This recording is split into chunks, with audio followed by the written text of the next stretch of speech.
Karena hari ini banyak foto jenengan yang viral, Mas. Iya. Ada apa, Mas? Ya. Ya, hari ini saya berada pada posisi di mana ya bisa dikatakan orang-orang itu ya dalam posisi yang gagal. Tuhan, saya lelah, bolehkah saya mau isi sejenak? Boleh.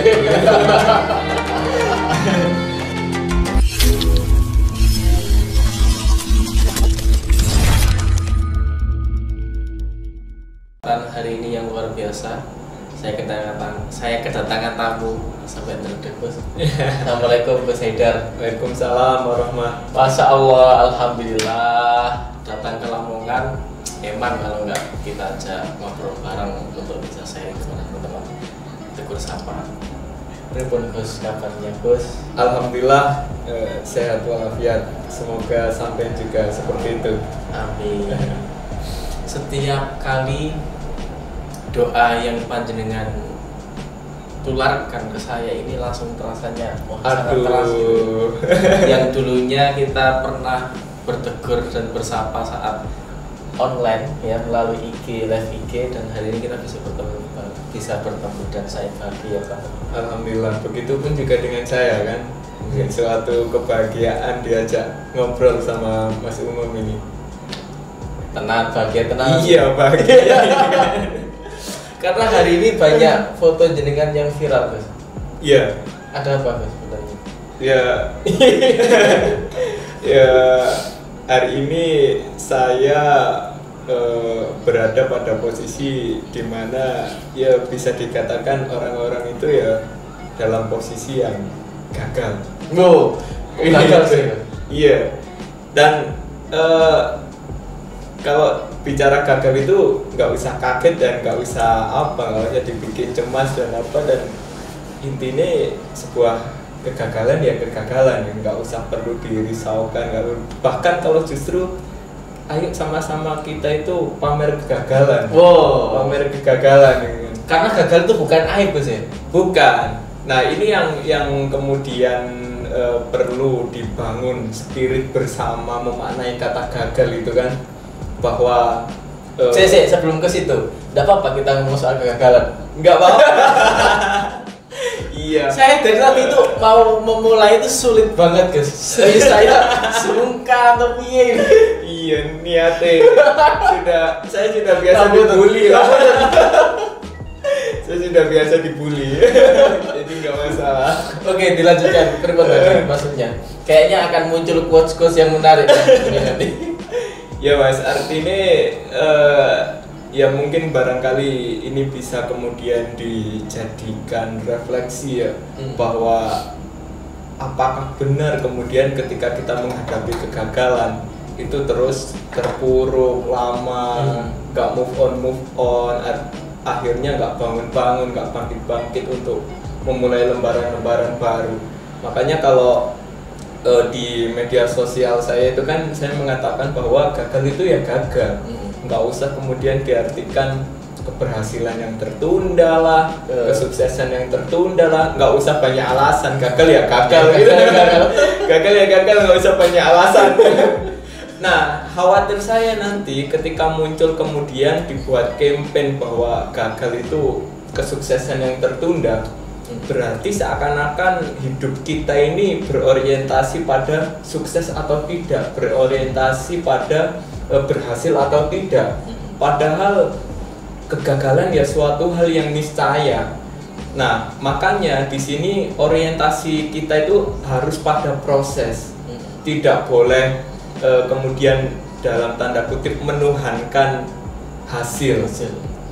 Kalau orang kemudian sudah menuhankan hasil, maka ya ketika hasil itu keluar, maka kita kemudian akan ketika berada posisi gagal itu pasti akan langsung down. Nah, makanya ya yuk, bahwa surga dan neraka itu sebenarnya bukan kemudian tujuan akhir, ya kan? Tapi karena memang tugas kita ya bukan meraih kemenangan, tapi juga tugas kita adalah bermain dengan bagus, berproses dengan bagus. Jadi soal surga neraka itu urusan akhir, yang penting hari ini kita berikhtiar terus, ibadah dan lain-lain. Begitupun juga keberhasilan, nggak usah kemudian bahwa kalau kita jadi seorang diri itu harus tidak boleh berorientasi pada hasil tadi, sehingga sukses atau gagalnya nanti itu bukan urusan kita, gitu kan. Jadi ayolah, untuk urusan sukses atau tidak, kita tidak usah ngurusi mana ranah Tuhan, mana ranah kita, gitu loh. Jadi Tuhan itu nggak perlu, itu Dia yang sang maha penentu, maha adil, dan makanya tugas kita hari ini adalah bermain dengan bagus, berproses dengan bagus. Maka harus setia pada proses tadi, setia pada proses. Karena Tuhan kan menyuruh kita untuk berproses ya. Ya. Bukan menyuruh sukses lah, kan tidak ya? Iya.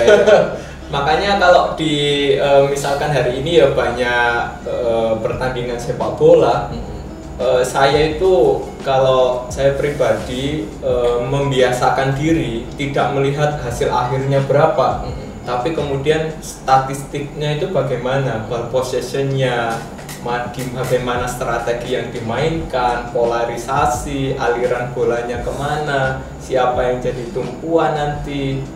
Nah, barangkali itu yang lebih penting. Maka kalau sudah hasil prosesnya tadi itu sudah bagus, permainannya sudah bagus, saya yakinlah menang atau kalah itu urusan lain. Bagaimana kondisi Chelsea? Nah, Chelsea. Alhamdulillah kemarin juara Champions. Oh, keren. Juara Champions. Dan malah mengkhawatirkan ketika Chelsea itu selalu juara. Karena kalau orang yang selalu juara itu nanti bakal membahayakan dirinya sendiri nanti. Bisa lebih jumawa, bisa kemudian lebih ya seenaknya saja. Tapi sesekali lah kita perlu gagal memang. Berarti ini kan lebih pada bagaimana cara berpikir kita dalam berproses dan menikmati proses itu. Di saat kita mengartikan proses itu sebagai hal yang harus kita jalani, maka ini nanti akan terbawa dalam suasana ya wis berproses saja, nggak usah ngomong soal nantinya seperti apa gitu. Toh kita juga akan mendapatkan ilmu banyak di dalam saat kita berproses. Betul. Jadi banyak sekali, saya rasa inti dari perjalanan itu bukan hasil akhir tapi prosesnya tadi itu. Banyak pembelajaran, banyak pengalaman, banyak pengetahuan baru, penempaan yang luar biasa. Itu semuanya ada di proses, bukan ada di hasil.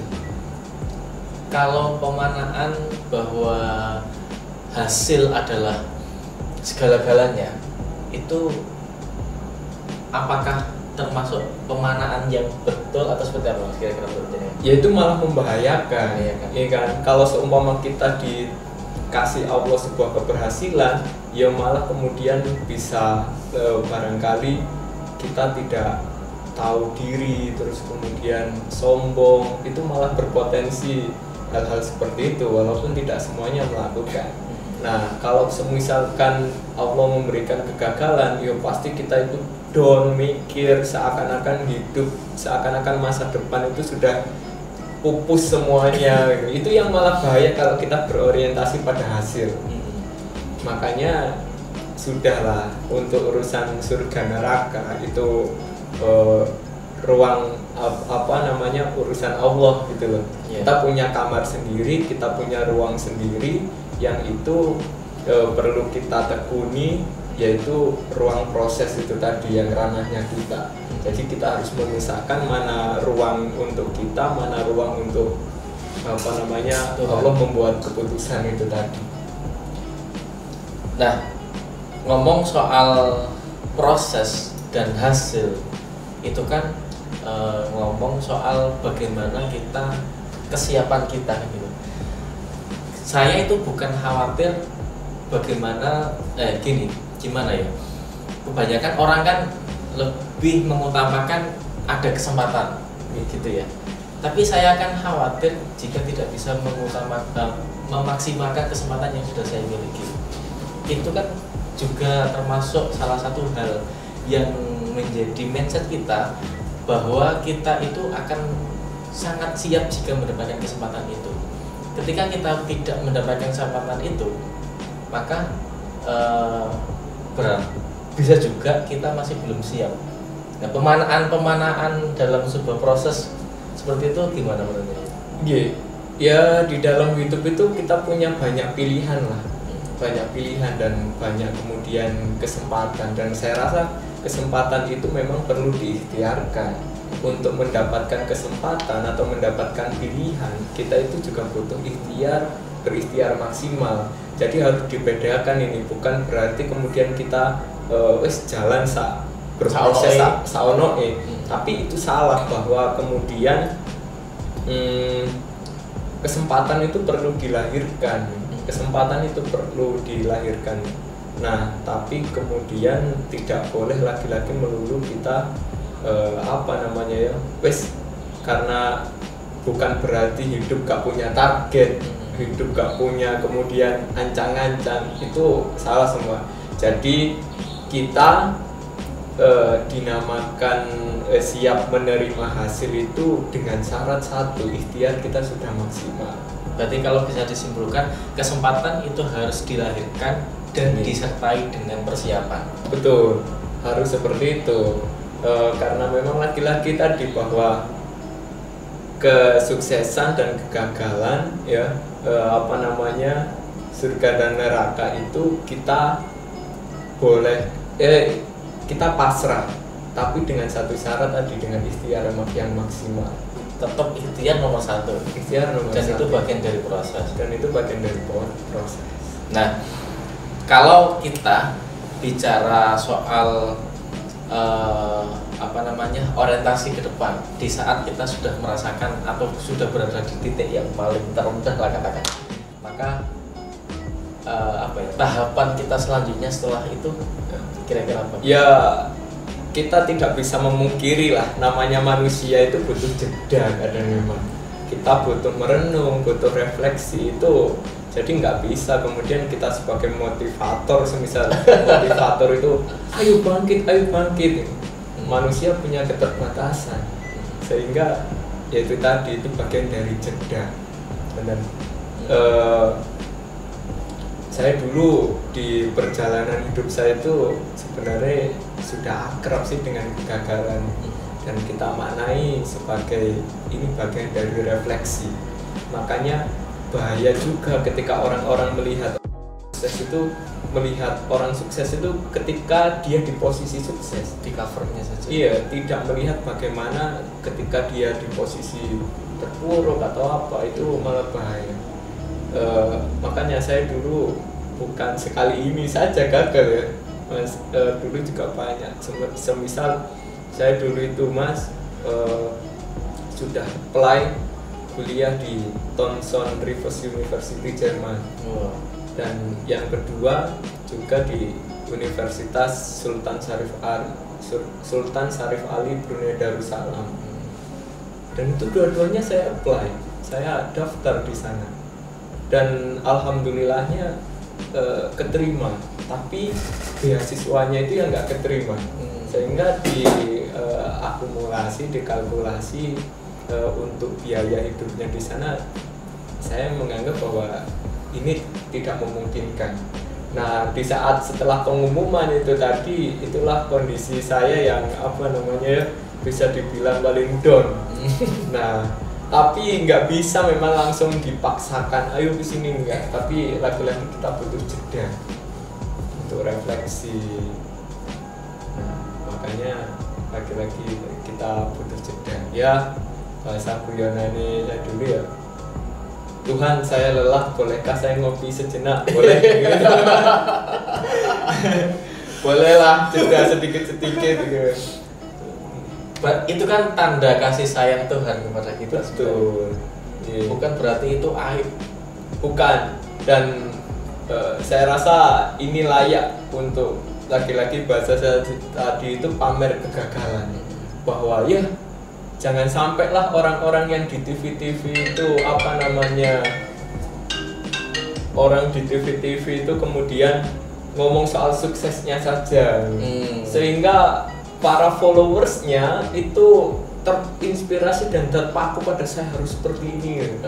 Jadi sesekali ada yang mengimbangi pamer kegagalan, sehingga orang followersnya ketika mengalami kegagalan itu tidak langsung putus asa.